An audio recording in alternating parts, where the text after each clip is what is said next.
मेरी एक दोस्त हमेशा अपने पति की तारीफ करती थी, लेकिन हम में से आज तक उसके पति को कभी किसी ने नहीं देखा था। यहाँ तक कि उसके मोहल्ले वालों को भी कोई खबर नहीं थी कि उसका पति कौन है। हम दोस्तों ने सोचा किसी दिन अचानक उसके घर में छापा मारकर उसके पति से मिलेंगे कि वो कैसा दिखता है। मैं और मेरी दोस्त जैसे ही बिना बताए उसके घर पहुंचे तो वो घबरा गई और उस वक्त अंदर से जो आदमी बाहर निकला उसे देखकर तो मेरी दोस्त और भी सदमे में आ गई।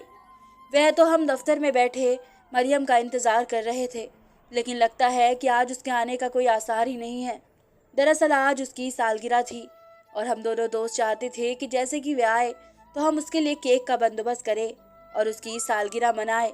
लेकिन आज लग रहा था कि उसने आने के लिए छुट्टी ले रखी है, क्योंकि वह आम तौर पर 9 बजे तक आ जाती थी, लेकिन आज 12 बज रहे थे। शुमाइला मुझे कहने लगी कि हम ऐसा करते हैं कि हम उसके घर पर ही चलते हैं। मुझे उसके घर का पता है। मैंने शुमाइला से पूछा कि तुम उसके घर के कैसे पता है, जबकि वह तो अपने घर का पता किसी को भी नहीं देती। शुमाइला की आदत थी कि वह हर किसी की जासूसी में लगी रहती थी, इसलिए वो कहने लगी कि मैं एक दिन उसको अपने इलाके में देखी थी तो उसके पीछे पीछे चली गई ताकि देख सकूं कि उसका घर कहाँ पर है और देख लूं। अब ये मालूम करना अच्छा ही हुआ। अब चलो हम छुट्टी के बाद उसके घर पर चलेंगे और उसे सालगिरह का सरप्राइज़ देंगे। मैं जानती थी कि शुमाइला सरप्राइज़ देने नहीं बल्कि उसके घर उसके पति को देखने जा रही है। मैंने मना नहीं किया क्योंकि मुझे भी जानना था और मैं भी मरियम की ज़िंदगी के बारे में जानना चाहती थी, ख़ास तौर पर उसके पति के बारे में। इसलिए मैंने हाँ कर दी थी और दफ्तर से छुट्टी के बाद हम दोनों ने केक खरीदा और मरियम के घर की तरफ जाने लगे। वहाँ पर पहुँचकर जब हमने दरवाजे पर दस्तक दी तो हमें देखकर वो काफ़ी घबरा गई और बजाय हमें अंदर आने के लिए हमसे सवाल करने लगी कि यहाँ पर क्या करने आए हो। उसने तो हमारे हाथ में केक भी नहीं देखा था और कहने लगी कि असल में मेरी माँ की तबीयत बहुत ज़्यादा ख़राब है, मैं बस निकलने ही लगी थी, माँ के घर जा रही हूँ, तुम ये केक ले जाओ, कल हम दफ्तर में सेलिब्रेट कर लेंगे। मुझे और शुमाइला को साफ साफ महसूस हुआ कि वह हम दोनों को घर पर नहीं बुलाना चाहती है। शायद वजह वही थी कि वह हमें अपने पति से मिलना नहीं चाहती थी, उसे दिखाना नहीं चाहती थी। हम दोनों बहुत ही गुस्से में वापस आ गए। शुमाइला कहने लगी कि मुझे तो शुरू ही दिन से ही उसकी हरकतें बिल्कुल अलग सी लग रही थी। मुझे नहीं लगता था कि शादीशुदा है ये जानबूझकर अपने पति की बातें करती है और उसकी तारीफ करती है ताकि हम उससे नफरत करें। शक तो मुझे अब मरियम पर हो रहा था, कुछ ना कुछ तो ज़रूर गड़बड़ है, वरना कोई इतनी दूर से आए उसे चलकर तो उसे अंदर तो बुला ही लिया जाता है। अगले दिन वह दफ्तर में हमसे बहुत ही ज़्यादा मिन्नतें करने लगी और तरह तरह के बहाने बनाने लगी, लेकिन मेरा और शुमाइला का दिल उससे खट्टा हो चुका था।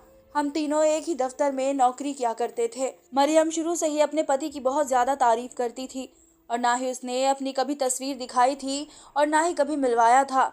जब भी ससुराल और शादी की कोई बात छिड़ जाती तो उसे तो मौका मिल जाता अपने पति की तारीफ करने का, और वह अपने पति की इतनी तारीफ करती कि हम सब सुनकर बहुत ज़्यादा हैरान हो जाते थे।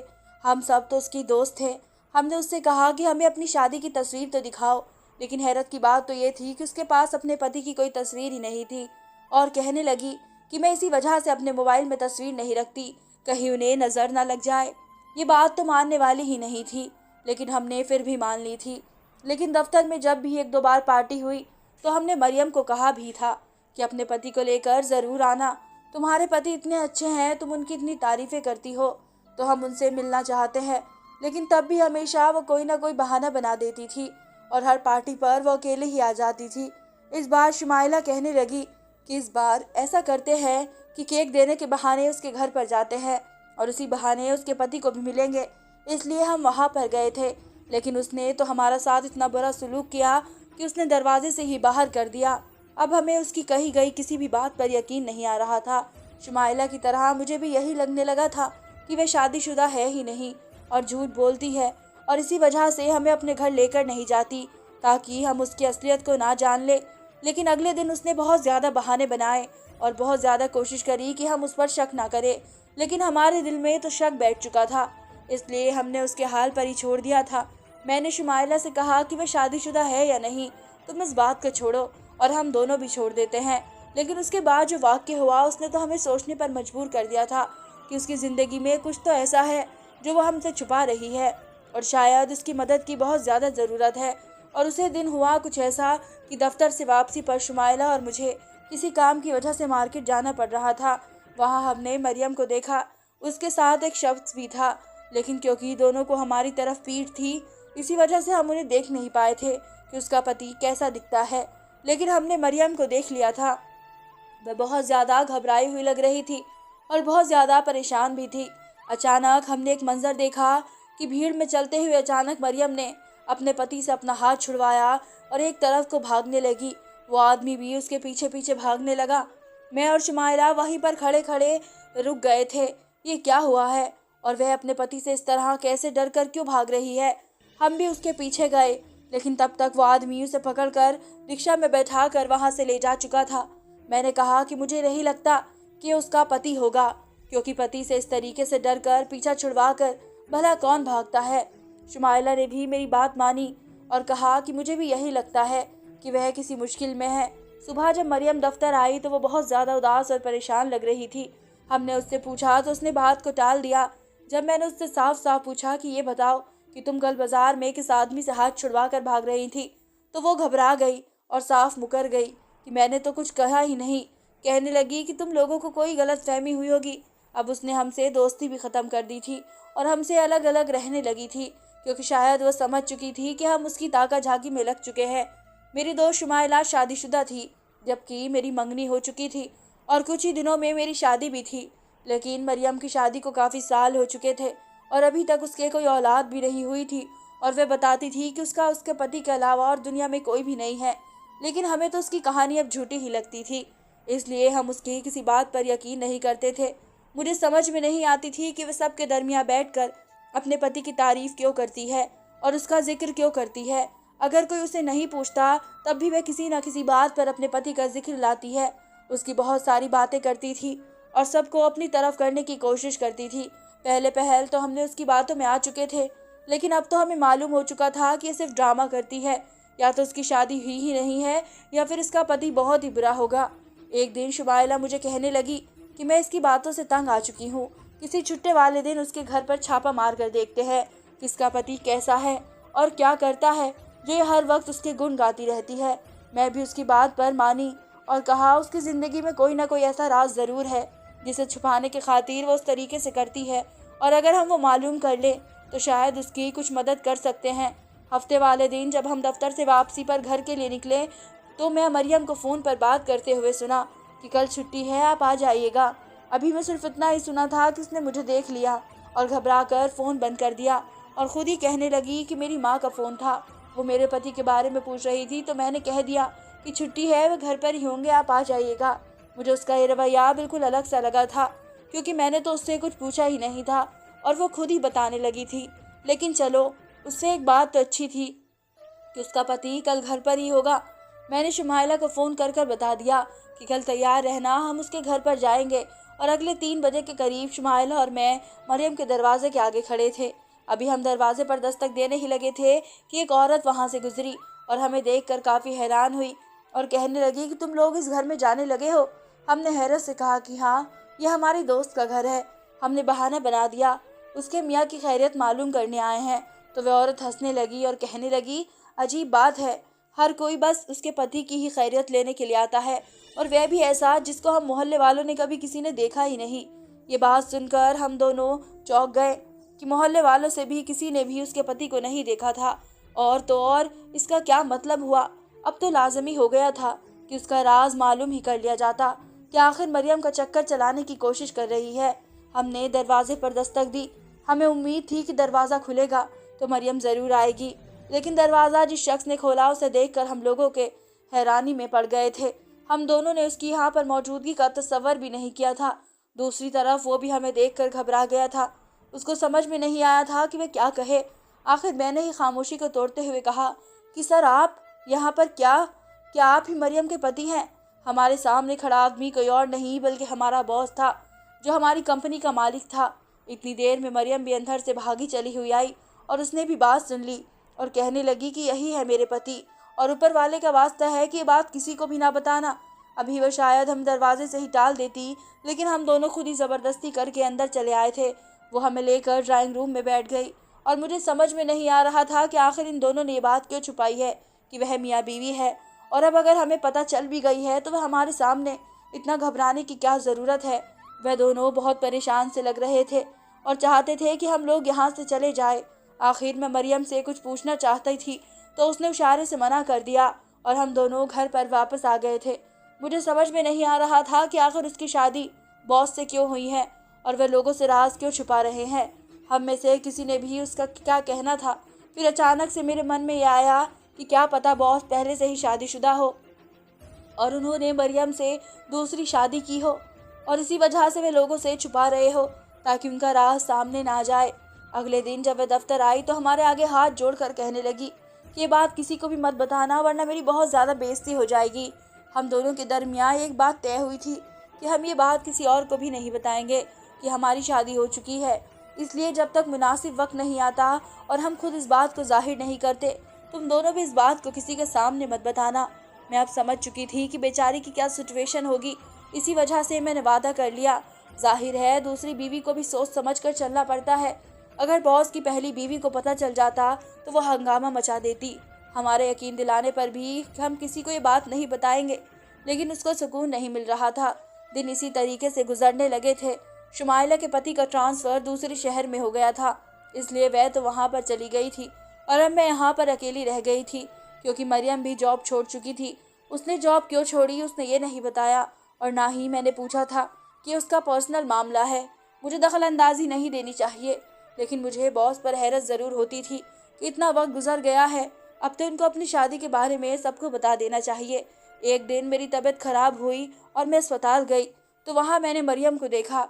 उसके साथ व्हील चेयर पर एक आदमी था जो बहुत ही बीमार नज़र आ रहा था और वह इसकी ड्रिप लगाने इमरजेंसी में आई हुई थी और उसने शायद मुझे नहीं देखा था।